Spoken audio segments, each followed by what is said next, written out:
अभी तो वक्त तुम्हारे हाथ में है, तो मुझे जहर भी दे सकती हो।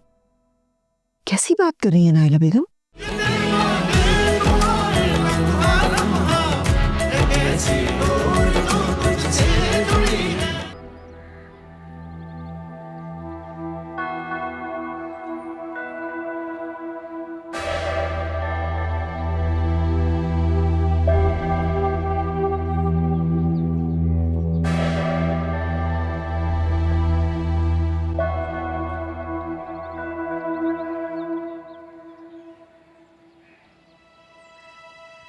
सबा, सबा, सबा। नाइला बेगम, सबा। अरे नाइला बेगम, नाइला बेगम, नाइला बेगम, तुम क्यों आई हो?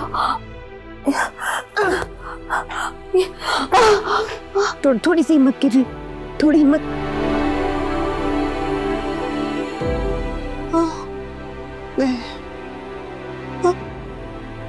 सबा, सबा खाए, तुम क्यों आई हो? मैं आपकी खिदमत के लिए आई हूँ।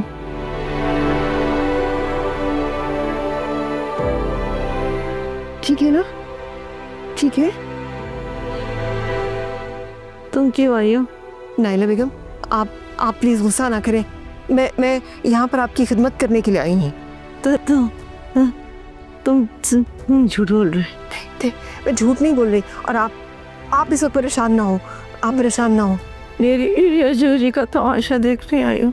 नहीं नाइला बेगम, तुझे मालूम आपका दुख मेरा दुख है। मैं आपकी मदद करने के लिए आई हूँ, आपके एहसानों का कर्ज चुकाने के लिए आई हूँ।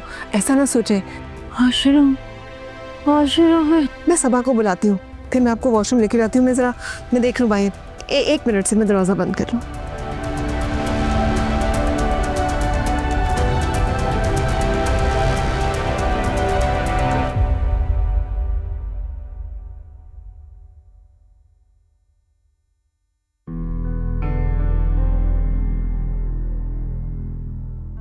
वक्त मुझे किस दोराहे पे ले आया, जिसका नाम मैं सुनना पसंद नहीं करता। वो मेरी माँ की खिदमत कर रही है और मैं ये जिल्लत बर्दाश्त करूँ। अम्मी जिसको अपना सबसे बड़ा दुश्मन समझती है, उसी के हाथों से खिदमत करवा रही हैं और उसके हाथों बेबस हैं।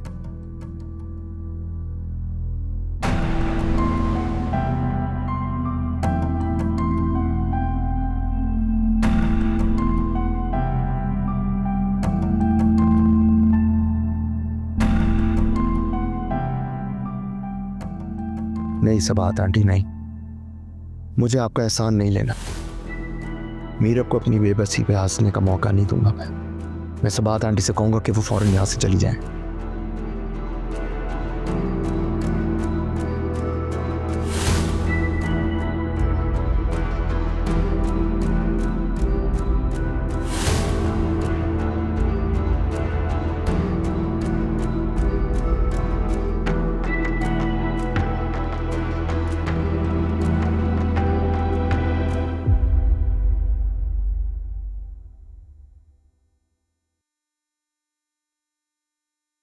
थोड़ा सा नहीं, बस थोड़ा सा।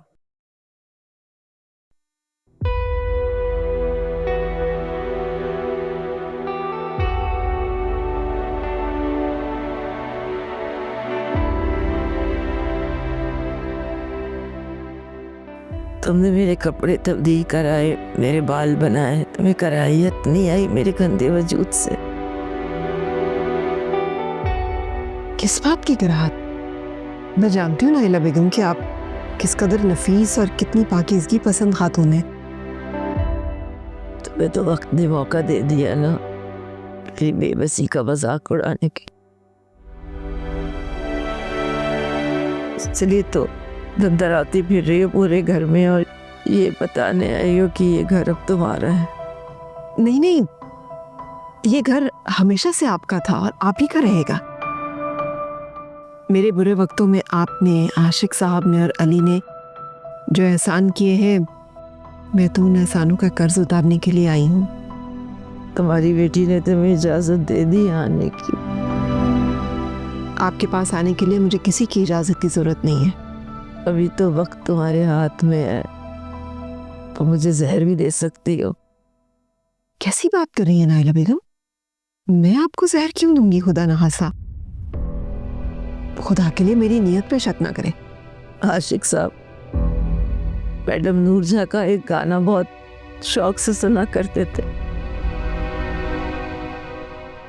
ऐसे लोगों से क्या गिला कीजिए जिसकी नीयत का एतबार नहीं। मुझे मुझे तुम पर, तुम्हारी नीयत पर एतबार नहीं है। मैं क्या करूं? तुम यहाँ मेरे लिए नहीं आई हो। तुम इस घर को अपना समझ कर आई हो, अपनी मलकियत समझ कर आई हो। इंशाल्लाह अब वक्त आपके इस वहम को भी गलत साबित कर देगा। स्वात, मैं तुम्हें 1 मिनट भी बर्दाश्त नहीं कर सकती। ना कीजिए, और मेरी दुआ है कि आपको मुझे ज़्यादा देर बर्दाश्त करना ही ना पड़े। अल्लाह ताला आपको बहुत जल्द सेहतयाब कर दे। जैसे ही आप ठीक हो जाएंगी ना, मेरा वादा है मैं चली जाऊंगी। मेरी बेबसी तो देखो कि शायद मैं नमाज भी नहीं पढ़ सकती खुद से। क्यों? आप इंशाल्लाह सब नमाजें पढ़ेंगी। मैं हूं ना यहाँ पे, आपकी एक भी नमाज कज़ा नहीं होने दूंगी। अली को मालूम है तुम यहाँ आई? नहीं, मैंने अली से नहीं पूछा, ना ही उससे बताया है, लेकिन अभी उसने मुझे देखा है। तो उसने तुमसे कहा नहीं यहाँ से जाने के लिए? और अगर मुझे कहेगा भी ना, तो मैं आपको छोड़कर नहीं जाऊंगी। जब तक आप ठीक नहीं हो जाती, मैं यहाँ से कहीं नहीं जाऊंगी। अच्छा, मैं अली के लिए कुछ बना दूं? नहीं, वो तुम्हारे हाथ को बना हुआ कुछ नहीं खाएगा। चले, वो ना खाए, मुझे बनाने तो दीजिए। मैं बस थोड़ी देर में आती हूँ।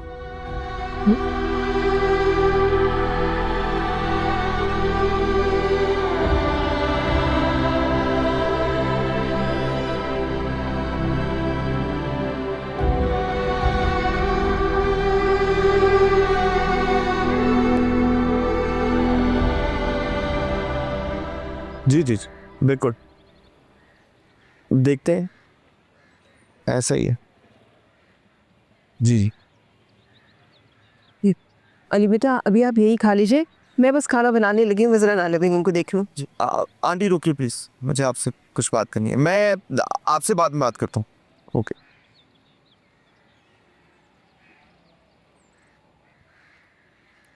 ये आप आ तो गई हैं, लेकिन पता है अम्मी। 1 मिनट अली बेटा, आप मुझे कुछ भी कह लें, लेकिन यहाँ से जाने के लिए ना कहिएगा, क्योंकि मैं नाइला बेगम के सेहतयाब होते ही चली जाऊंगी। आंटी, अम्मी जो है वो खुश नहीं है आपके यहाँ आने से। वो उनकी मजबूरी है कि वो एक्सेप्ट कर रही हैं कि आप आ गई हैं। मैं जानती हूँ ये, लेकिन बस मैं आपसे यही दरख्वास्त कर रही हूँ कि उनके सेहतयाब होने तक मुझे यहाँ रहने की इजाज़त दे दें। हाँ, लेकिन मेरा मतलब वो आपकी बेटी। छोड़े उसको, आप उसकी फिक्र नहीं करें। आप ये खाइए, मैं बस खाना बना के ला दी।